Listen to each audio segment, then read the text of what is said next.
Hey, what's up guys? Good morning. Welcome back to the channel.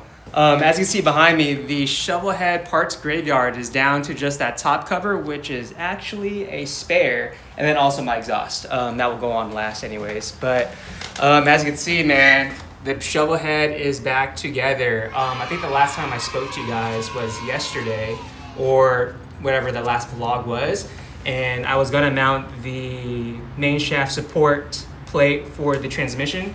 And so I was doing that off camera and I was like, man, fuck it. And I did everything else. So the belt should be to spec. I believe this is like a 1-inch deflection that I measured. So hopefully that's good. We'll see what happens.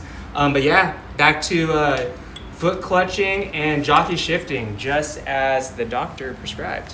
What's next? I actually had bought some spacers from Low Bow Customs, an assortment of different sizes, because I have an issue with the right side of the bike. It's a bitch to actually mount the rear wheel with this spacer right here because it's actually kind of too big. So hopefully one of those sizes up there is the right fit for that.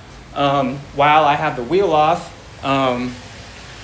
I'm actually going to properly mount the circuit breakers to the oil bag because right now they are just Velcroed on there. So I actually had measured up some hardware here so this will properly fit through the hole of the circuit breaker holder. So we're gonna be doing that while the wheel is off. And yeah, that's pretty much it. And so hopefully I will film that shit. All right, guys. See you. Hey, what's up guys? Welcome back. Off camera, I jacked up the bike on my Harbor Freight lift there, and I got 2 of my ratchet straps on just because when you remove that rear wheel, the balance of the bike will be thrown off, and so you have to make sure your shit isn't gonna fall off the lift. I also have the rear wheel supported to help me push out that rear axle. So yeah. I'm gonna put you guys down and we're gonna start some B-roll footage of me just doing things. All right guys, here we go. B-roll, baby.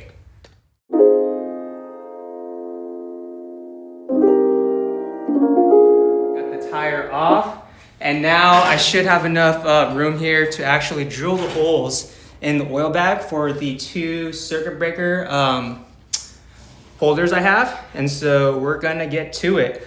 Oh, and also I had to unscrew the, or at least loosen up the sissy bar mounts because these actually compress the rear end here a bit. So had to do that to get some tension off of the rear end to get the tire off. So the shit you have to deal with this guy.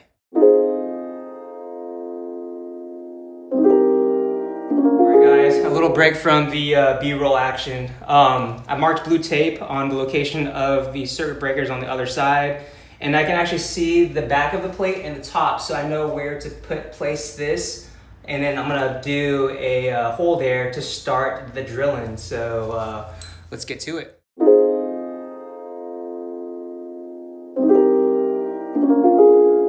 The 2 holes drilled through the oil bag for the mounting of my circuit breaker holders here. So now these are no longer Velcroed in. They are properly mounted with some through bolts and some nuts and lock washers. So moving on, I'm gonna get my shop vac and clean up some shavings. And then we're gonna deal with the rear axle spacing. That wasn't in frame, holy shit.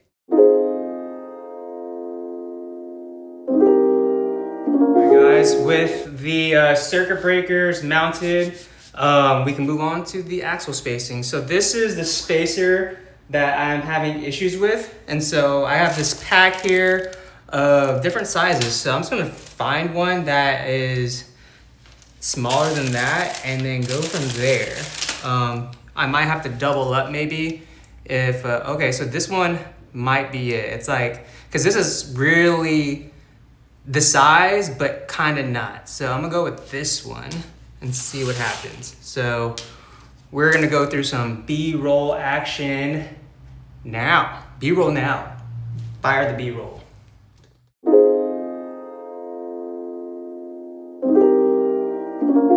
All right guys, finally done. So to recap, I did the proper mounting of my circuit breakers there, And then I got the spacing on my axle correctly, and then I was able to remount the wheel on the tire.